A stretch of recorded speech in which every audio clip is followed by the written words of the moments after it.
Hello and welcome to the Week in Nintendo right here on GVG. This is your Week in Nintendo ending February 28th or March 1st, depending on where you are, 2025. I'm your host, Steve Bowling, and this week I'm joined by my good friend and co-host, Daniel Alba. How you doing, Daniel?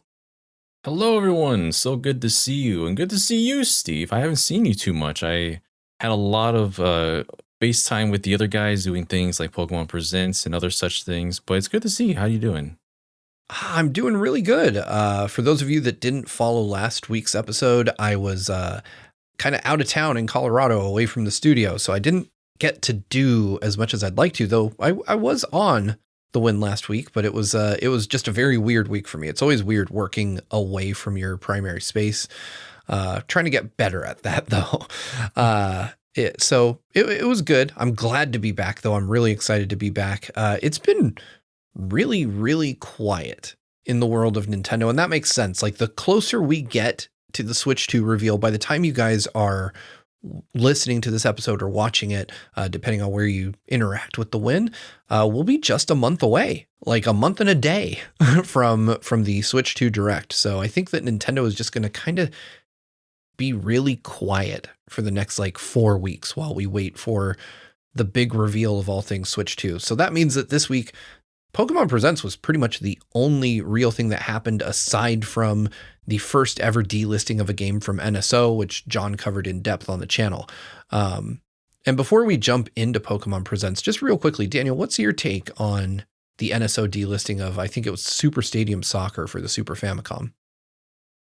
Yeah, it's kind of alarming, I guess, that there's just some properties that an IP or company might just say, well, we don't want that on there anymore, and they'll just pluck it right off. I know John mentioned also GoldenEye is something that is pretty much guaranteed that's on a time limit. We don't know what the licensing issues with Rare or all the other publishing companies are going to like come in and say, we don't want to have this on here anymore and just pull it out. It's a miracle we have it on there right now as it stands. Yeah, GoldenEye was one of those ones that I kind of expected never to come, and now I'm very worried won't be here very long. This is a huge boon, and I know that I said this maybe a few months ago on the win. I always wanted Virtual Console instead of a subscription-based platform because once you buy a game, it's pretty rare for them to pull a purchased game from a system, purchased digital game. So even if they pull it from the storefront, you'd still be able to play it if you bought it. I kind of wish we still had that model, because with anything that's fully subscription based, obviously Nintendo can, for any reason, pull any of these games and just no longer offer them. In this case, I think it's because, as John implied in his video, Kadokawa, which is tied up with Sony now, owns the IP. And maybe there was just kind of a blanket like, hey, this is on a competing system. We don't want it there. We'll reevaluate it. Or whatever the case may be. So I don't know exactly what's going on. Nobody does. But it is alarming to know that, our NSO library could just get smaller and that takes away value from your subscription. But this game in particular isn't a huge loss for me, but I am very worried about GoldenEye.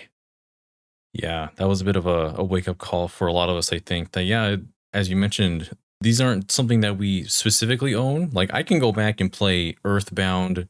I can go and play Sonic 2 on my Wii all right now because I bought that from the Virtual Console store. That's not ever going to go anywhere as long as nothing happens to the Wii. But everything that we have on NSO, that's just there for as long as Nintendo and other publishers want to keep the service up entirely, or just very specific games like soccer. So it's a little bit concerning, and it's just got me thinking realistically of how long I'll be able to play these games on a service like this.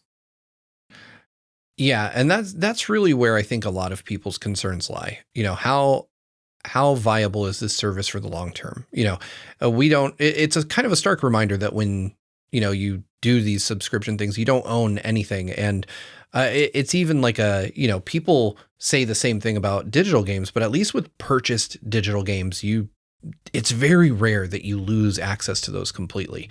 In this case, this is, at the whim of the publisher. It's the same as just a movie rolling off Netflix or something leaving Game Pass. But I think there was kind of this perception, and I'll admit I was one of the folks who engaged in this perception that Nintendo was kind of immune from this, and that's definitely no longer the case.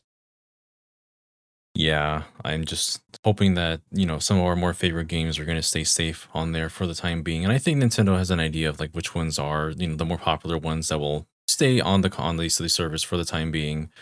But yeah, as we go forward, there's going to be more games added, probably more consoles perhaps added as we go into the Switch 2. But I guess at this point, should also expect that not all of them will be there. We might be seeing some slowly just dip out. As we mentioned, GoldenEye will probably be one of the next ones. Not next ones, but in the future will be one that is no longer going to be available. So play it while you can. That cannot be overstated. One thing that was really cool is you got to interview Takaya Imamura recently, and he himself mentioned that for Switch 2, he's hoping, and again, I want to really specify, he says this is all conjecture on his part. He wouldn't know, but he's really hoping that DS and GameCube will be available on Switch 2. Isn't that right?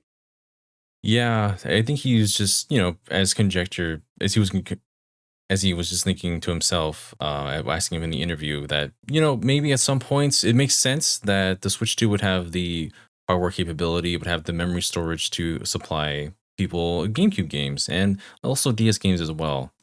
However, they want to implement that, I guess we'll find out, because we haven't had DS emulation since the Wii U, which was a bit easier because we had two screens, so it kind of just made sense. One was touchscreen, one was not. So you can do a whole bunch of different configurations between the two screens, like one on the television, one on the gamepad, or both on the gamepad, etc. So I can see that being an option on Switch 2. But yeah, that and GameCube, I think Imamura is just really hopeful that people will be able to play games like Star Fox Assault one day on there, and I hope that as well. Oh, I would love to have Star Fox Assault available. It did not get its due back in the day, but I feel like a new generation of folks could love it if it was made available again. But yeah, that is NSO. But the big news of the week is the Pokemon Presents. Now, Daniel, I know you were on the panel for this. I was admittedly enjoying some much needed rest when this happened, because I had a rare day off and just decided to sleep through it. When I woke up, I watched it, and I gotta admit, my gut reaction, which I'm still kind of processing even now as we talk about it, was that I didn't see a whole lot of exciting stuff. But I want to know what your take was. So yeah, I think at this point we have an idea of what to expect from Pokemon Presents. In years prior, we've had mobile games show up. We talk about the newest updates for all their mobile titles. We get probably a new game shown off pretty regularly, and also updates to previous titles as well, like what's going to happen on Scarlet and Violet updates and so forth. But yeah, this one opened up with the feature for just talking about Pokemon Concierge, which is a very lovely short little series that you can see right now temporarily on YouTube on the actual Pokemon on their channel. It's temporarily on there, I think, until March 8th. So if you haven't seen that, please do. It's a short, cozy little watch. And they also tease just a little bit of the next season coming later this year, which had just a few other Pokemon shown in their little animation for stop motion, like Shinx and Arcanine and Corphish, which I thought it's just a really cute series. Have you seen this series, Steve? I have. My girls absolutely adore Pokemon Concierge. We watched the whole series back when it first came out, which feels very long ago at this point. I know it wasn't crazy. It had to be maybe only 2 years at most, or maybe 3. But we watched it, and I admittedly don't have a strong recollection of the story beats from the show, but I do remember it, like you said, it was just very cozy, very chill, a very fun, casual watch. This is not like the action levels of the Pokemon anime. It's very much just kind of like a slice of life kind of deal, with the main character and her trusty Psyduck. So I'm probably going to go back and watch season 1, because I will admit, when I saw this bit, I was not like super hyped, but I was happy to see this. Yeah, it's such just, I keep saying, it's just a cozy little, just a quick watch. And it just looks, I love anything with Pokemon that shows just them living in the world, not necessarily always out there fighting and battling as you would with Pokemon games, but things like this. New Pokemon Snap was another one where they're just kind of living where they are. And yeah, it's just something. It's a nice change of pace from what we usually see from the Pokemon series. But yeah, that's going to be coming out later this year. We got our usual Pokemon mobile title lineup of updates. We got Pokemon Go was the first one that was shown off, I believe. Pokemon Go Tour is happening. We have new updates for Pokemon Masters EX, the new characters. What I thought I was confused because I currently am playing Pokemon Alpha Sapphire on my 3DS. I've never actually played that before, and then I see the primal versions of these two Pokemon show up first. I'm just like, wait, what's going on?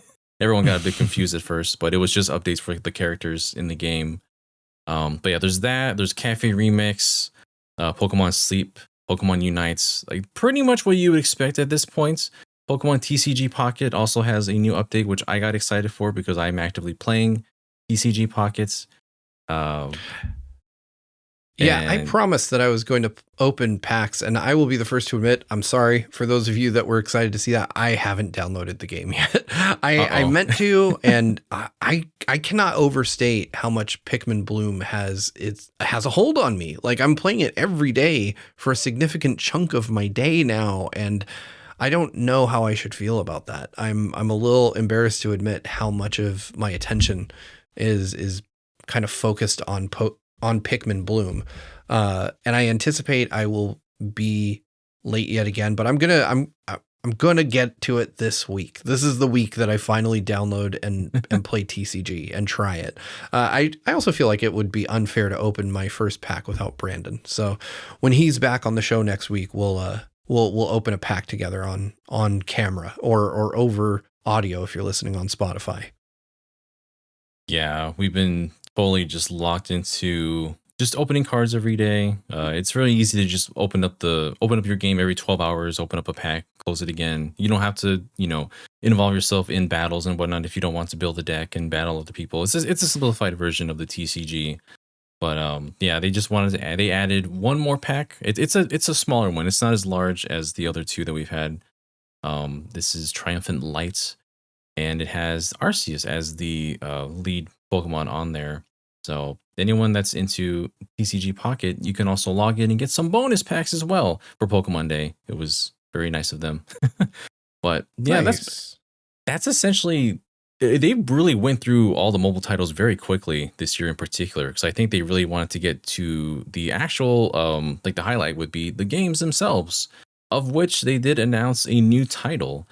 Now, this one, when they showed off, when they revealed it, they had a bunch of people just playing on their Game Boys, the connectivity, and they kind of transitioned into N64 to the Pokemon Stadium titles. And we were really confused at first, but they revealed that this is for Pokemon Champions, which is going to be coming to Nintendo Switch. It's going to be coming to your mobile devices, and it's a way to kind of bring everything together from Go, from home, from the most recent titles, and you'll be able to essentially, I believe, set your own rules for various different generations of their highlighted, I don't want to say gimmicks, but the ones that make them stand out, like Mega Evolution, Terrestrialization.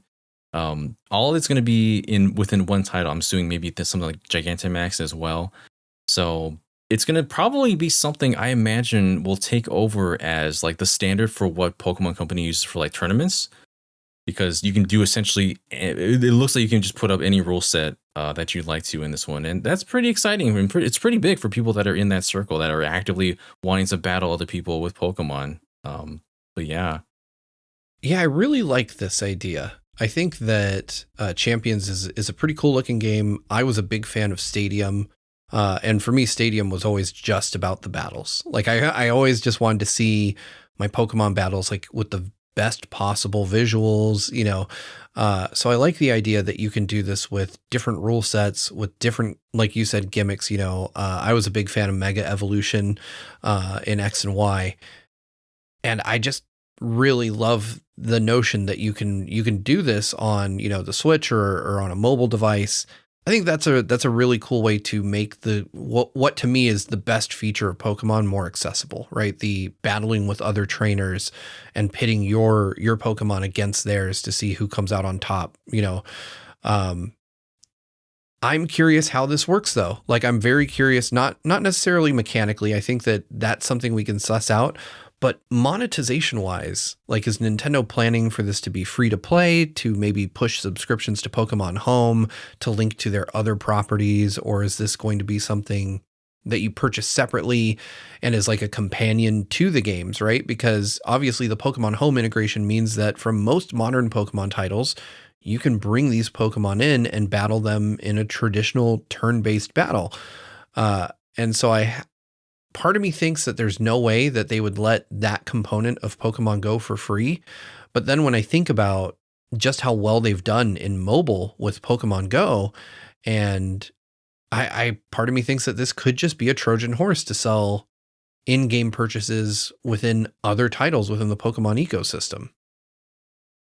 Man, yeah, I'm not really sure how they would tie in purchases at this point, unless you buy the app itself outright or the game itself on your Switch. Because yeah, pretty much it's given that people that are really hardcore into this, they already have Pokemon Home. They pay like the $3 a month subscription service to have the expanded storage and have all the features accessible to you. So they probably will promote things like, oh, if you want to, transfer everyone into Pokemon Home and put them on and battle them on Pokemon Champions, you got to buy the subscription service. I'm sure there'll be some kind of promotions for that within as well. And they're also already getting our money for buying the Pokemon titles themselves, that we can transfer them into Home. So, but that's true. Like, I don't know what levels of monetization they're thinking of at this point, because they could probably get away with whatever they put on it at this for Pokemon. Yeah, the thing that I find interesting about it is that the app economy is very different to that of consoles, right? I could see something that is strictly focused on letting you battle however you like within, the various generations of Pokemon and their rule sets. I could see that selling for maybe like $30 on the Switch. But when you put mobile into the mix, a mobile game at $30 is a death sentence, right? Like it's way too expensive for that market. People are accustomed to paying $1, maybe $5, but most games, the vast majority of them are free. And so I'll be curious to see where the Pokemon Company and Nintendo land on this. One thing that I did find really encouraging about this was the announcement that Game Freak themselves were assisting with this effort, because I think that the battle mechanics of Pokemon are probably, at least for folks like me, like the core of its identity. So it's nice to see that even with a game like this, which is meant to be like a side project, they're still having Game Freak be involved in it.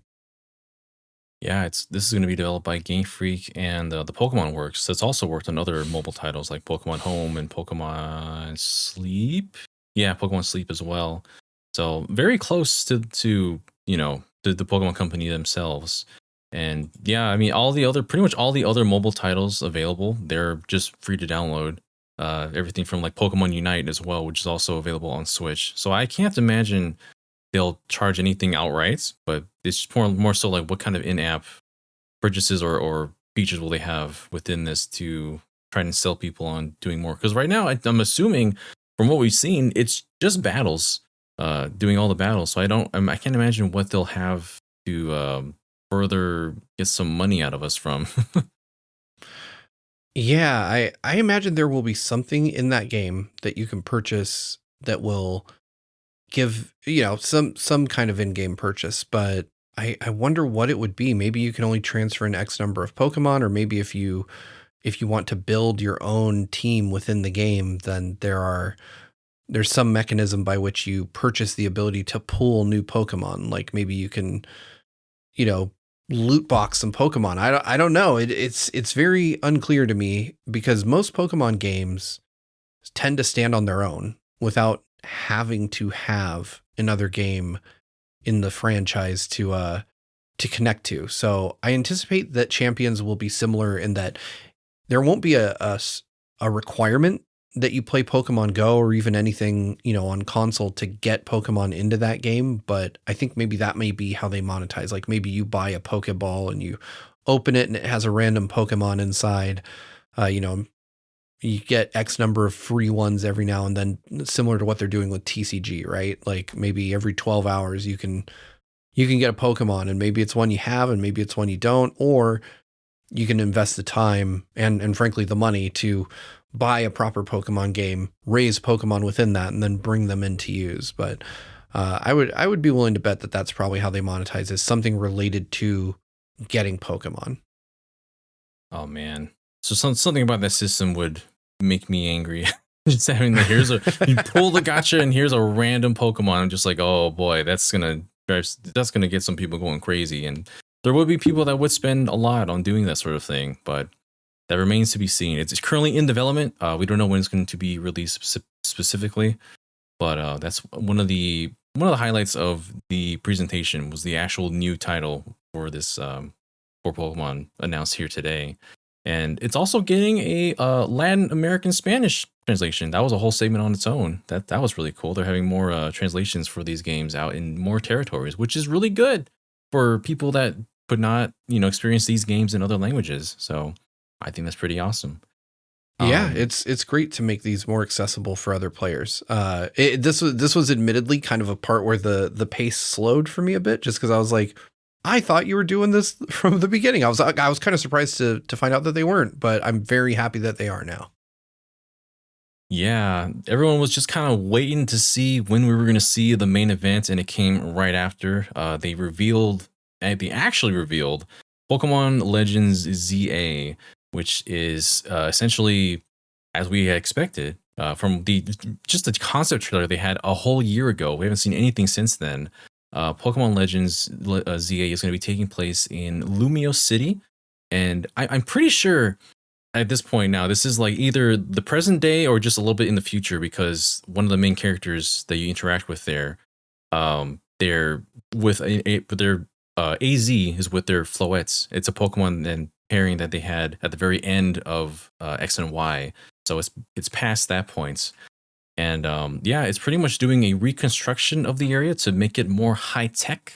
So we're going from the very rural area of Pokemon Legends Arceus to something very urban, a very different location. And we were all wondering how this was going to be all just in one city. But from what I've seen so far, it just is a massive city. There is a whole bunch to explore here. There's different zones and areas. There's different Pokemon from all different generations, of course. The starters, I was surprised with the starters, because we have Chikorita and Totodile, which are both from Gen 2, and then Tepig from Gen 5. They didn't do one from each from separate generations this time, which means Cyndaquil was left alone in Legends Arceus by himself. Yeah, I was a little sad about that one, because Cyndaquil is probably one of my favorites of all time. As far as fire starters go, he was way up there. And so when I saw the other two, I was like, why'd they do my boy dirty? I don't like that. I was very impressed with what I saw. And of course that there's this little voice in the back of my head that was like, is this running on Switch 2? Are we looking at Switch 2 footage? Because Pokemon games in particular historically have been pretty rough on Switch. Like it's pretty rare to see a game looking and running this nice on the Switch, particularly with relation to Pokemon. Pokemon has had kind of, I would say the games themselves have been some of my favorites in a long time, but performance-wise, they've had some pretty noteworthy issues, whether it's, kind of overall lack of detail. The wild area in particular, I think it was in Sword and Shield, was just really, really rough, like very hard to play. So when I saw how smooth and how nice this looked, either they did one heck of an optimization pass, because it doesn't look like something that couldn't be on Switch, but just when you couple the visuals with the sheer scale of what they showed, I was deeply impressed by what I saw. Yeah, there's been quite a bit of like discourse over whether this looks good or doesn't look good, and I've been trying to remind people, when Pokemon Legends Arceus was first shown off, that was not a performer. There was so many frames in that, it was not ready to be shown quite yet. And so looking at this now is way more optimized than what we've seen in the past games being revealed. Like I'm afraid of what it would have been looked like if they had shown us this anytime sooner, because it wouldn't have flowed as easily as it did in this presentation. But it's got a very strong look to Scarlet and Violet, which probably shouldn't be surprising. So the art style is a little bit different on the Pokemon themselves. They're a bit more cell shaded compared to like being a bit more like textured as we did in Scarlet and Violet.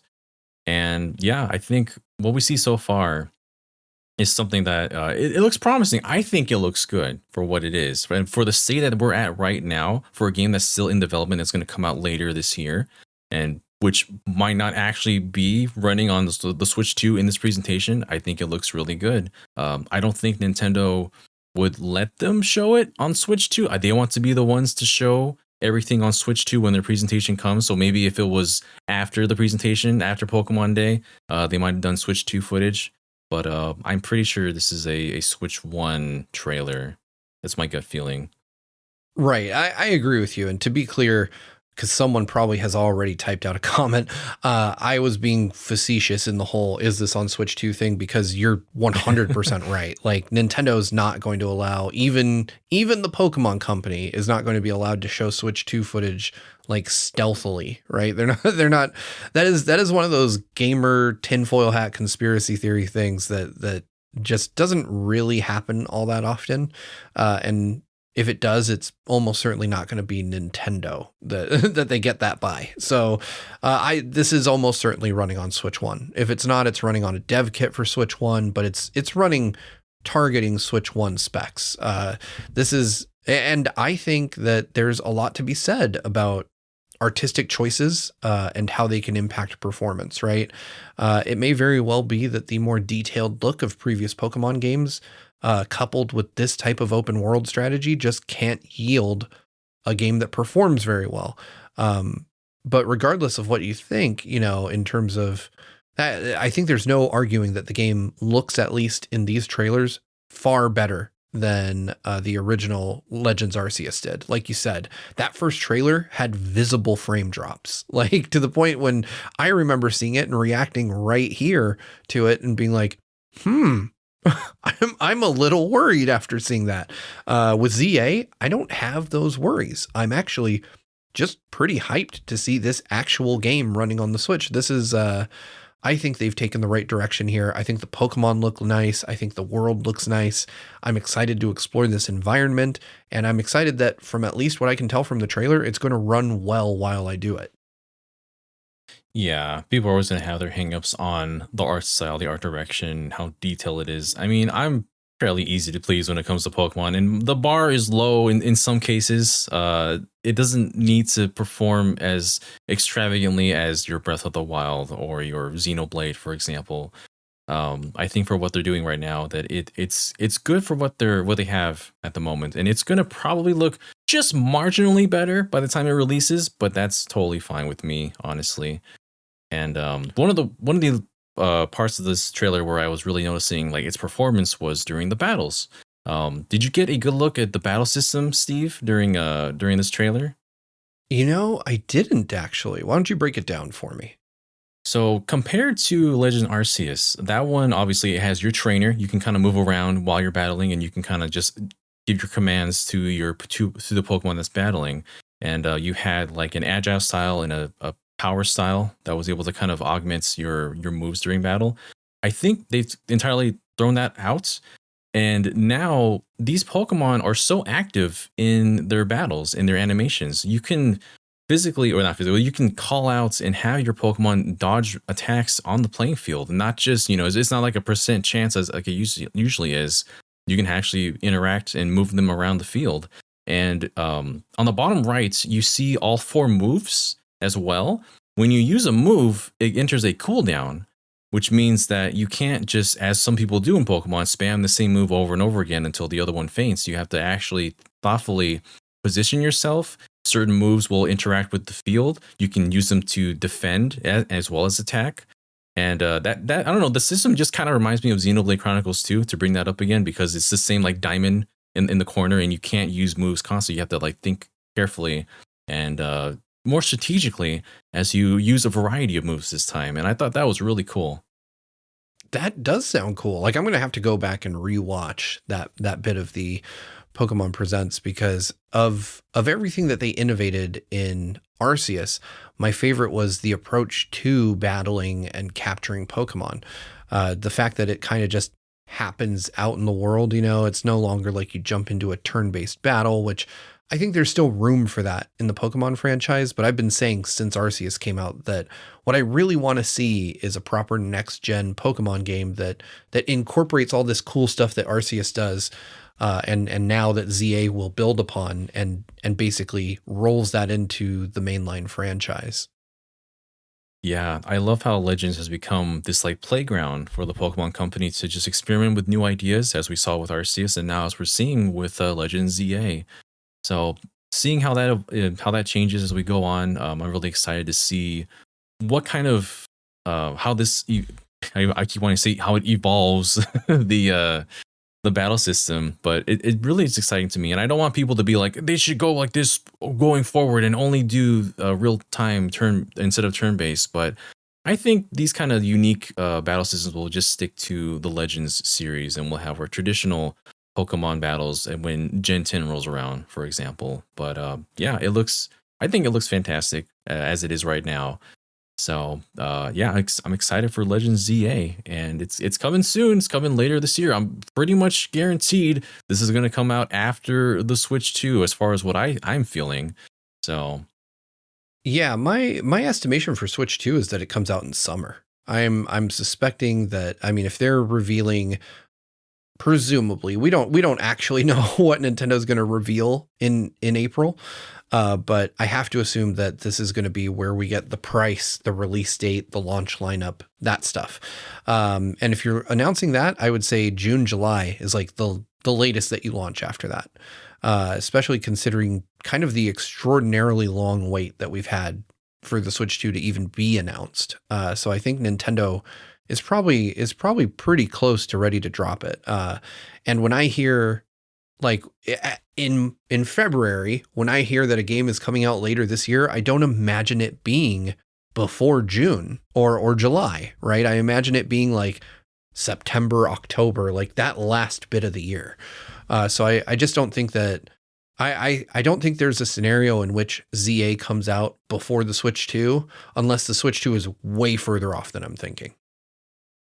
yeah, I have pretty much the same mindset for this because it just makes sense for the timeline. They say late 2025, so I'm assuming this might be our holiday title, perhaps for Switch 1. Makes me wonder what we have waiting in between for Switch 1, while the Switch 2 is getting hyped up and released.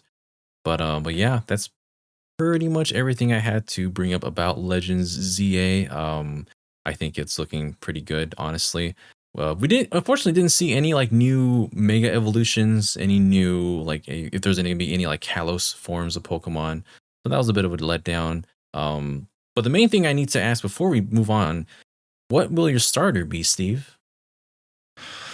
I'm gonna have to go with Chikorita. In the absence of my boy Typhlosion, Chikorita is gonna be my starter for sure. Yeah, it's funny because I do love Gen 2 and Gen 5 the most. I really do like Tepig, but I probably will go Totodile since we don't have Cyndaquil this time around. And I'm not mad about that. I already got my new forms Typhlosion and Cyndaquil from Legend Arceus, so it's nice to give the others a turn. I just think it's really funny that we already have all Gen 2 starters within the Legends games from the second game. I actually, fun fact, weird fact. I was in college, and this dates me so much. I was in college when Gen 2 came out, and I was learning Japanese in college. So Gen 2 Pokemon names in particular, I struggle with heavily. I actually meant to say Cyndaquil. I said Typhlosion because I just couldn't remember the English name of the starter Pokemon from Gen 2.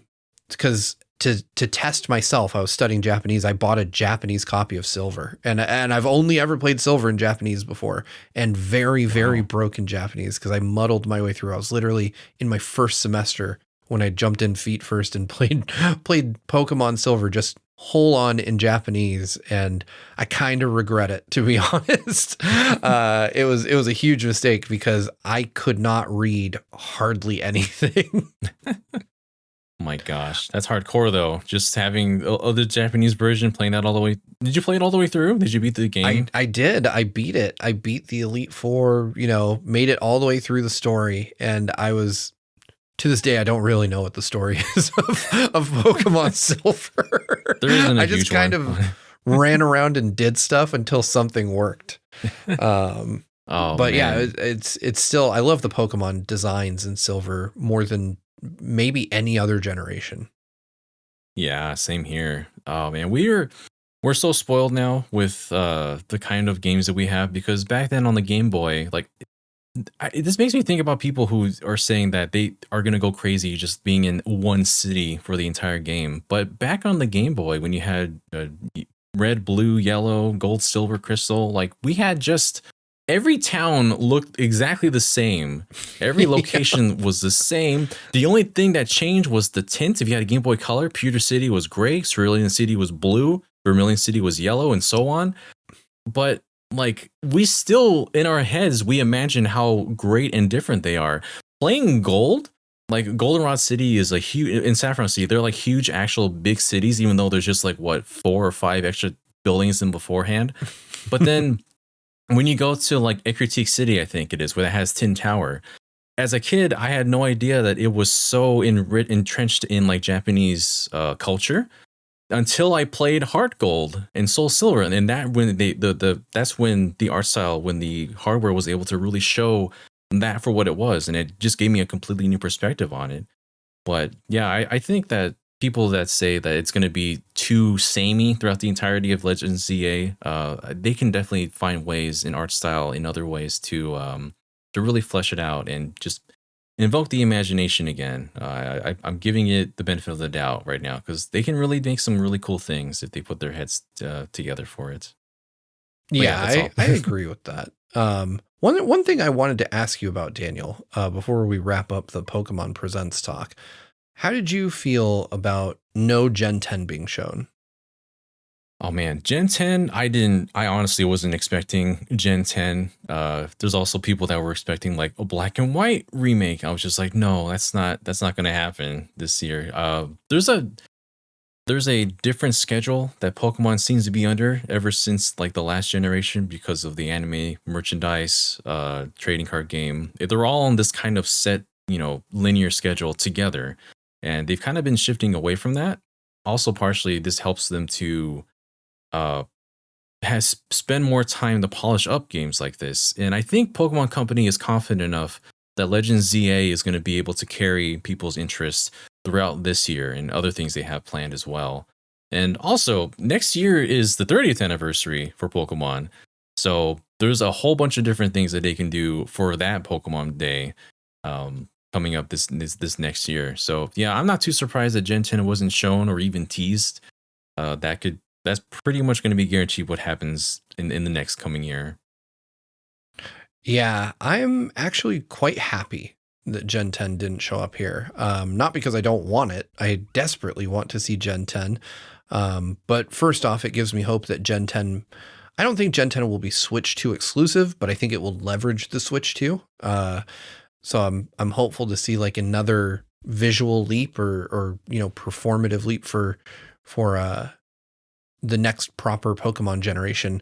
But also I'm just happy to see that Game Freak isn't being stretched too thin, and that while they're working on Champions, they're not also expected to make like the next huge Pokemon game, or at least they're not working on it so hard that it's, close to release. I hope it's like in planning or pre-planning, or maybe just not full on development yet.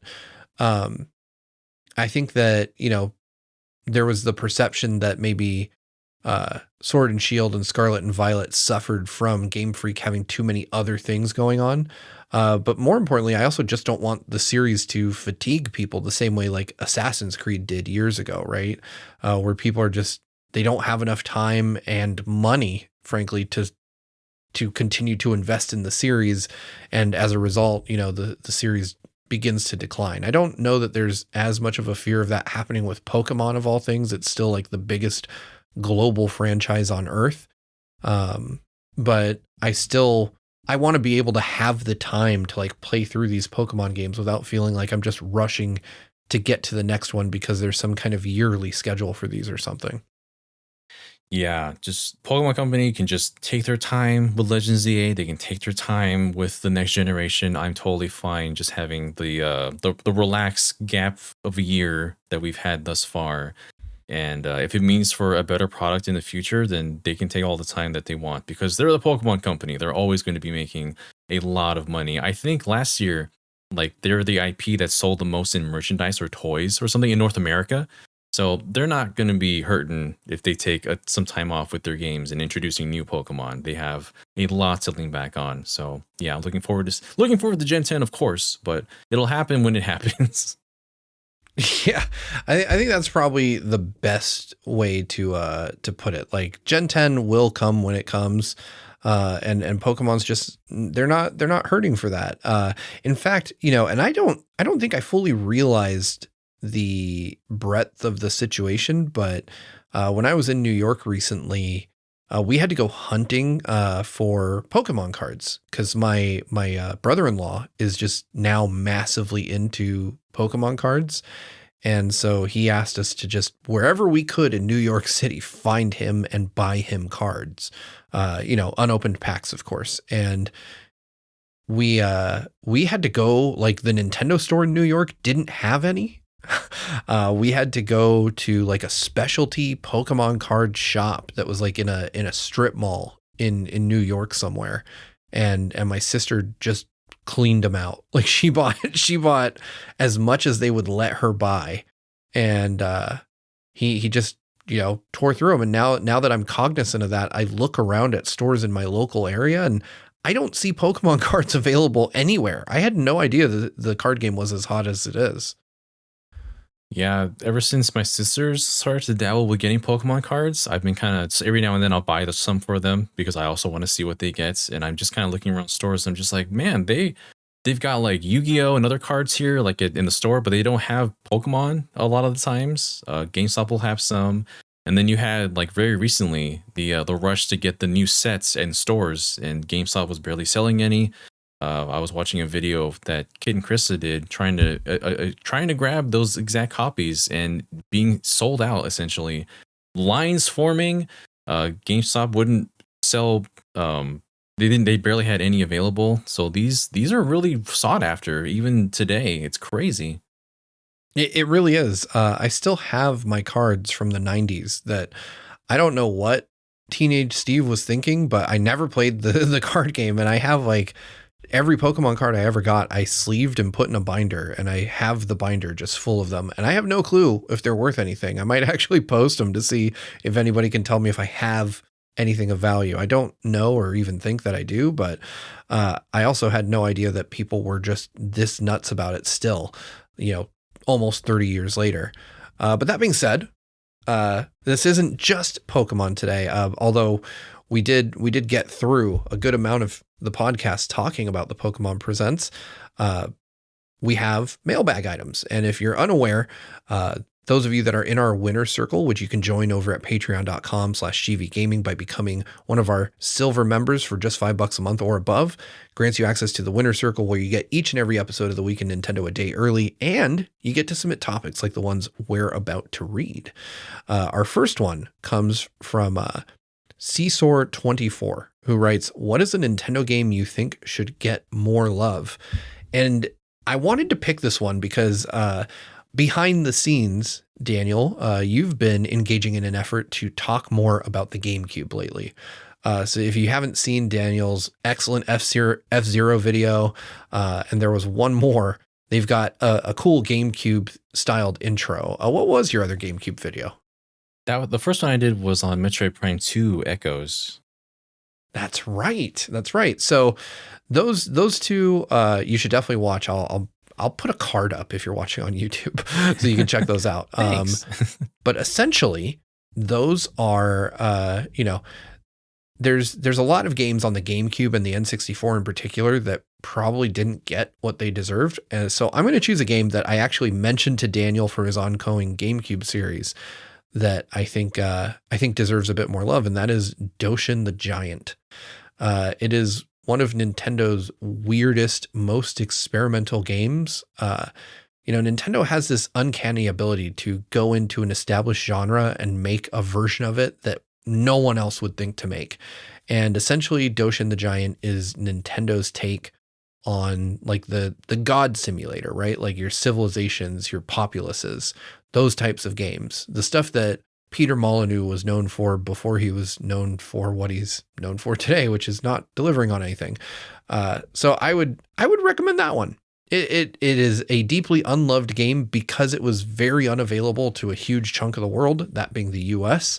And I don't think it was particularly popular in Europe, which was the only Western market it arrived in. Oh man, yeah, that's one I haven't really delved into quite a bit at all. I've seen videos. I'm like very in passing aware of what that game is about, but I've never really delved into it enough myself to have like a huge opinion on it. And that's something I've always wanted to kind of dive into at some point or another. Caution the Giants. That was originally for N64 as well? It was an N64 DD game, making it even harder to get your hands on. But it's like you play this, Doshin, if you've never seen him in Smash, because he was a Smash trophy. He's like what a kid would draw. Like if a kid was drawing a giant, he's just a big yellow guy with like literally like dot eyes and a smiley face. And as you can do stuff to like help or harm the people on your island, right? Like you can raise up mountains or you can destroy their village. And if you become like, if you do stuff to harm the humans more than help them, you eventually become like a red angry giant instead of like a yellow happy giant. And people view you as like, a demon as opposed to like a helpful deity. So I personally have played it a little bit, but I still don't own like a physical copy that I could really dive into the game with. But it's one of those ones that I think if someone like me who has been playing Nintendo games his whole life hasn't really gotten much time with it, it definitely doesn't have the love that it deserves. Mm-hmm. Yeah. What about you, Daniel? What's an unloved game? Man, now you got me thinking about GameCube games now. Not fair. It's so hard to get you to think about GameCube games. Yeah, because I think part of the reason why I did start that series was because there's a lot of titles on GameCube that I don't feel like they get the attention that they deserve. And so that's essentially why I did one on Metroid Prime 2, not the first one, because I do think that game in a lot of ways does things better than Prime 1 did. There's just some directions that they took that probably wasn't favored by a lot of people, like doing the ammo system, for example. Samus with ammunition that isn't like the missiles or the power bomb, that's unheard of, but it really did help to kind of help you think about what your actions were going to be going into battles. And I mean, there's a whole video on that, and I'm not going to go into it right now, but yeah, same with F-Zero GX. You can watch that video where it's very hard racing game, but I think it has some of the best controls of a racing game. It the best game that like actually where it feels like you're going fast and not just driving a car in a sci-fi futuristic setting. Just games that deserve a lot of love. Gosh, I don't know if this is really an unloved or an uncared about one now, but I think at the time, Luigi's Mansion, the first one, definitely got a lot of flack early on because of how it's your first party Nintendo game, adjacent to Mario or Zelda, but it definitely did not play as some people were expecting it to. Very short game, kind of arcadey. And of course, Luigi's Mansion series has become a lot bigger since then. It's also released on other titles. But yeah, this is one that I was also thinking of potentially doing some kind of video on, just highlighting it, talking about it, about where it was early on. But no, I think, I guess I'm just in that time frame of at the time it didn't get the kind of love and attention that I think it deserved, just because it tried something different that wasn't akin to your other launch day games like Mario 64, for example. So there's a lot of revisionist history around the GameCube in particular. things that were very poorly received at the time that they released are beloved now. And Luigi's Mansion definitely fits that bill.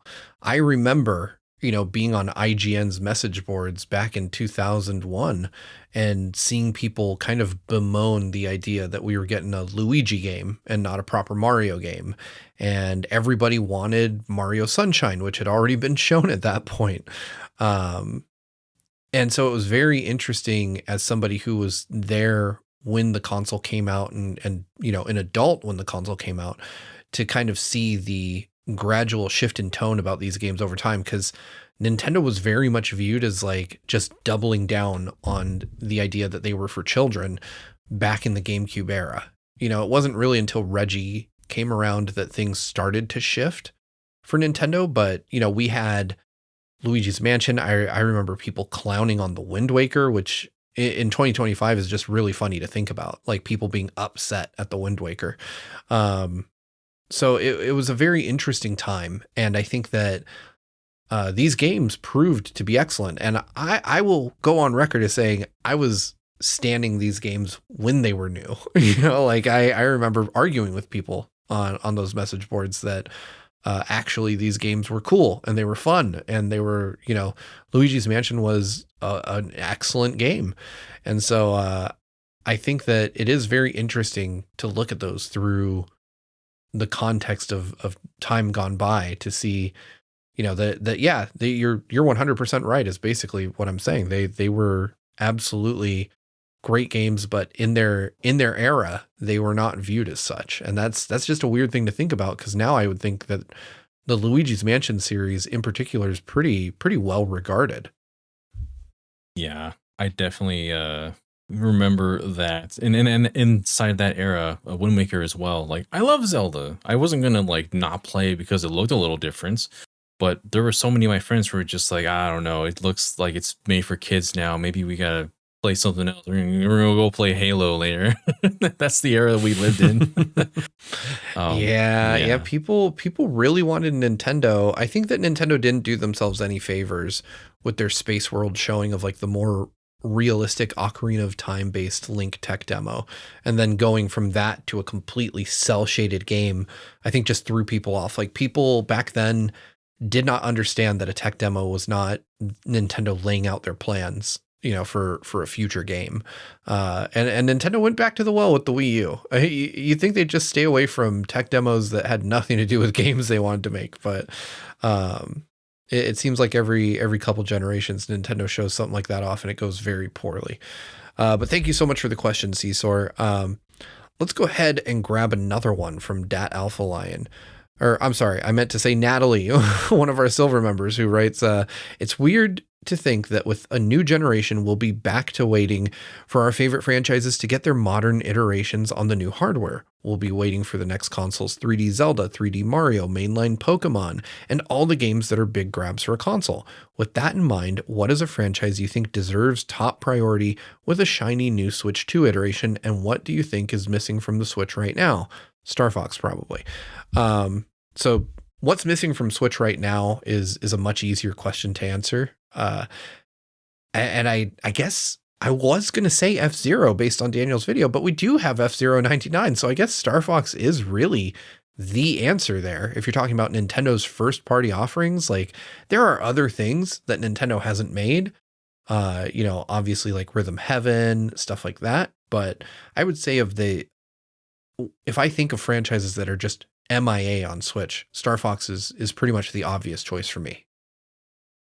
Yeah, that's definitely the one that came to mind right away, because probably just because the interview is fresh on my mind, but that really made me realize that, yeah, we haven't had anything since Star Fox Zero on the Wii U, and not even like any kind of remaster, remake. We had Donkey Kong, everything is on the Switch at this point, almost everything except for some on NSO.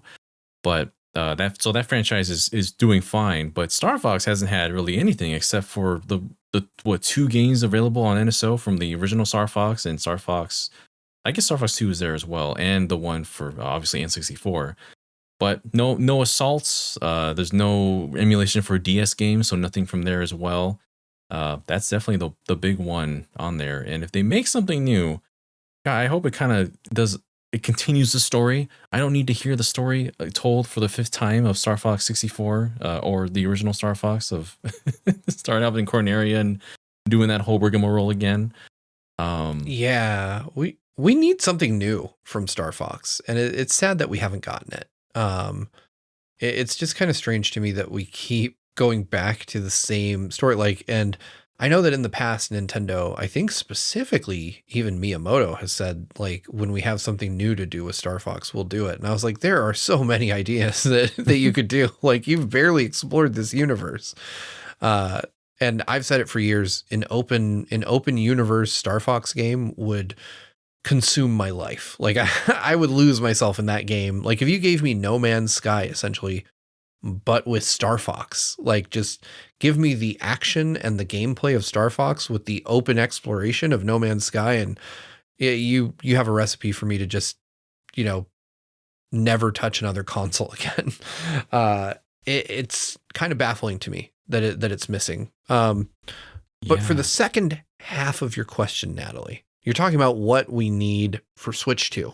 Like what is the what deserves a shiny new Switch 2 iteration? I think for me the obvious answer is 3D Mario. You can count 3D Land and Bowser's Fury as like a new game, but I count it as a remake of a game with like a concept for a new game bolted on. I don't think Bowser's Fury qualifies as a full game to me, because it's like 3 hours. It's to me it is a really well made presentation of an idea.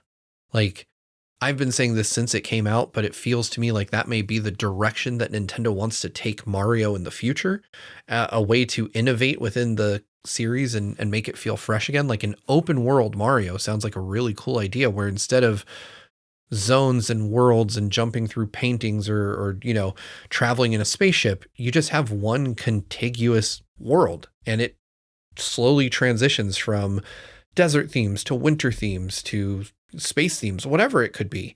I would love to see Nintendo do that, but obviously it would have required something more powerful than what we have today in the Switch.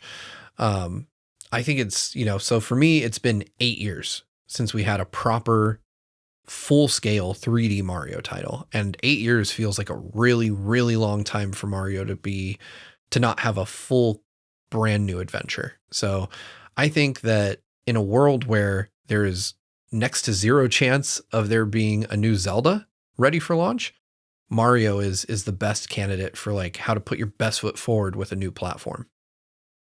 Yeah, it is crazy how long we've had to just sit on the idea of what's 3D Mario going to do next. Are we going to see Odyssey 2? Are we going to see Galaxy 3? We don't know anymore. It's been years, launch year that the Switch release, that we've seen a proper, fully realized 3D Mario game with Mario Odyssey.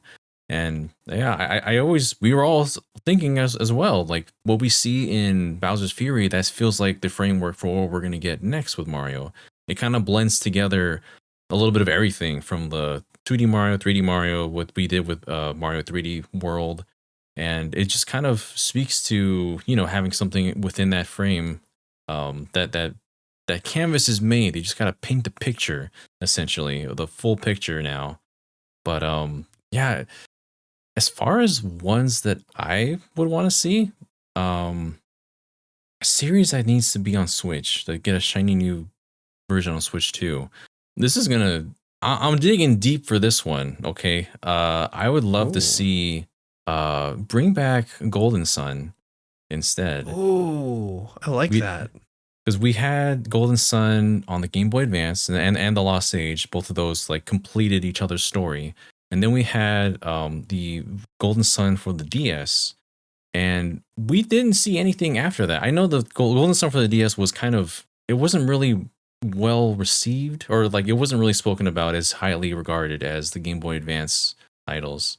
But I totally do think that there's still more potential within that series still. And even what they did back then, it was super impressive. Like you had your 4-player turn-based RPG battles, right? But you also had the Jin, where when you equip them, you can pretty much augment any of your characters to be defensive, offensive, magic based, and so on. using different spells and whatnots. And I thought that was just so cool. The graphics that were possible on the Game Boy Advance were crazy. Like you do a critical hit with certain attacks, and I still remember Megiddo, a meteor comes down and you hit it with a sword and you redirect it to the enemies. And that was like, that is way beyond anything I've ever expected to see on a Game Boy Advance. And I would love to see something fully realize that on a full console. And if they have the capability to do so, I would love to see them do that. That would be cool. I've not thought about Golden Sun in a while. So that is a really good pick. You really did dig deep there. Now, are you putting that up for something that needs to be on Switch 1 or something that you think should be on Switch 2?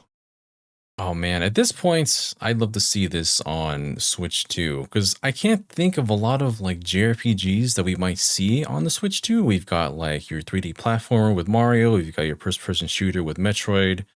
I guess Xenoblade would be the next one in line, but who knows how far away the next Xenoblade is from now. If we see like Fire Emblem, that's your turn-based strategy RPG.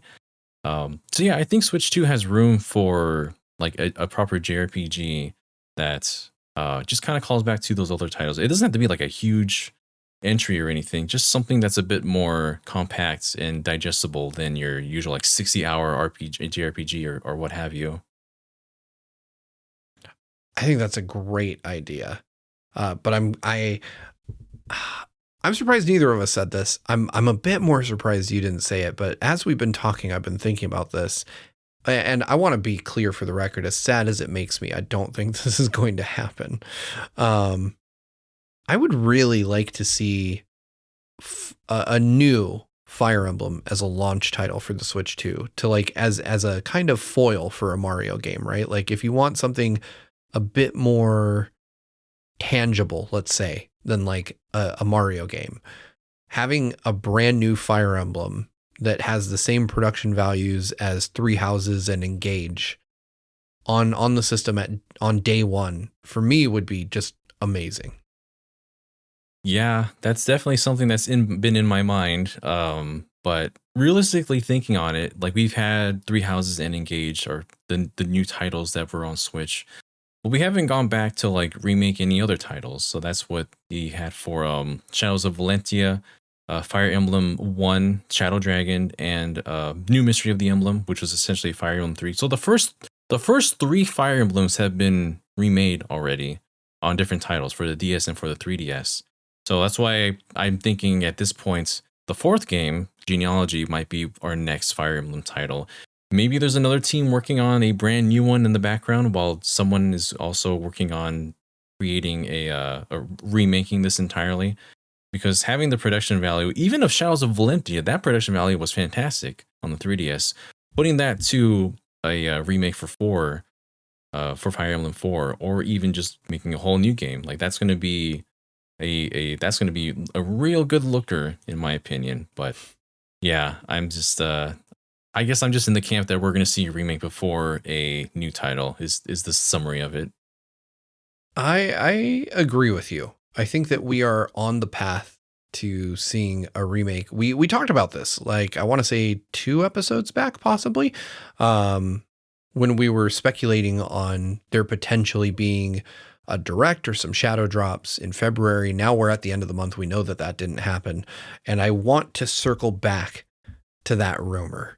Because admittedly, I misspoke on a couple episodes back when I said that Nate the Hate was still talking about that rumor. Apparently he had walked that back. My apologies for not following that more closely. I think it was Jeff Grubb and PH Brazil that were still on the February direct/reveal train. And there's kind of a spotty history there, right? Like Jeff Grubb very famously said that Twilight Princess and Wind Waker HD were coming to Switch. We're in our 8th year now. They're still not here. And I've never even heard of PH Brazil, to be honest. It was when I was researching this that I discovered who PH Brazil was. Do you think, because you speculated that remakes may be among those February announcements, do you think that those might be some of the games that fill the gap between now and the presumed release of the Switch 2 in like the middle of the year? I think so. I think that can still happen. Like, no matter what it is, no matter how shiny and new it looks, a remake is still a game that's been, done before. It's hard to say with this one, honestly, because like with the other remakes we've gotten for Fire Emblem, the originals never released in English over here because we didn't get any Fire Emblems until the seventh one. And so for a lot of us, it is going to be like a brand new title entirely. For most people, I believe, the hardcore fans are the ones that went out and played it with their own methods. But in this case, yeah, I think I guess yeah. It's something that still would probably release on Switch 1 because to Japan, that is a remake. It's something that they have seen before. And so maybe it's not as exciting as a brand new title, perhaps. Whether it's their favorite the fan favorite of Japan or not. So I think would be able to see that on Switch 1 still. Yeah, I think that we could see. I think if it's a remake, regardless of where it released, that ups its likelihood to release on Switch 1. I think that Nintendo is going to look, I've been saying this for a while, but they're going to look for lower effort games, lower development costs, lower turnaround time as the titles they are going to be releasing. I think we're pretty much outside of Metroid Prime 4 Echoes and Xenoblade Chronicles X, which comes out in a few weeks, where we're done with AAA on Switch. I think that, Nintendo is getting their last few games out for this platform that are real big AAA efforts that are targeting Switch 1. I think we'll see AAA Switch 2 games get like an obviously downgraded Switch 1 port. But I think we're kind of the era of Nintendo focusing their development efforts solely on this aging platform. I think those days are behind us now. So I think we're going to see a lot of AA games for the rest of this year, just as a way to keep those of us who still have our Switch and still use it daily satisfied. And I think Fire Emblem remakes are good for that. I firmly believe that, there's a non-zero chance that Twilight Princess and Wind Waker could be on that list, or maybe even Metroid Prime 2 remastered. Games that people would definitely pick up that another party can do, like Grezzo or somebody like them can work on these games while Nintendo's internal development houses are focusing on what they need to get Switch 2 launched and out into people's hands. But yeah, it'll be interesting to see because I feel like the other part of this equation is that this is the month you have to announce them, because come April 2nd, Switch 2 is going to suck the air out of the room. People are not going to care a whole lot about Switch 1 announcements if Switch 2 has a date and a price. The minute you say it's, $399 comes out in June, people are going to start saving their money. They're going to say, oh, now I know exactly when it's coming. I'm going to go put down my pre-order. They've got these 3 or 4 games I want to buy. That's going to be a big expense. And Nintendo might say like, but here is game X for the Switch. And they're going to be like, well, too late. You've got my money for a bunch of other stuff. So I'm not going to give you $60 more. So I think that March is the month where you announce these. And I think that you probably just do it on socials. Yeah, I am ready and waiting to be up 6 a.m. every day to see what Nintendo drops, because that's the kind of life I live right now. Yeah, it's got to be. I feel like it's got to be imminent. I feel like something is happening here, and we just are waiting for Nintendo to tell us what it is, because they are on borrowed time with the Switch 1 now. And we are on borrowed time because we are at the end of this week's episode. I want to thank all of you out there so much for listening. One final reminder, if you're new here, and you like what we do here on the Week in Nintendo, you like hearing Daniel, Brandon, and me, or some mixture of the three of us talk about video games each and every Saturday, you could actually be listening to us a day early every Friday by joining our Winner's Circle over at patreon.com/gvgaming, where for as little as $5 a month, you can join our silver tier or our gold tier at a higher price, $10 a month. Those give you access to our Winner's Circle, which gives you the Win and any other podcast we do a day early. It gives you access to our exclusive PlayStation podcast, lets you submit topics here and on any other podcast we have. But that's going to do it for us for this week. Thank you guys for spending a chunk of your day with us. I hope you all are happy, safe, and healthy wherever you are. And I'll see you next time. Until then, bye. Till we meet again.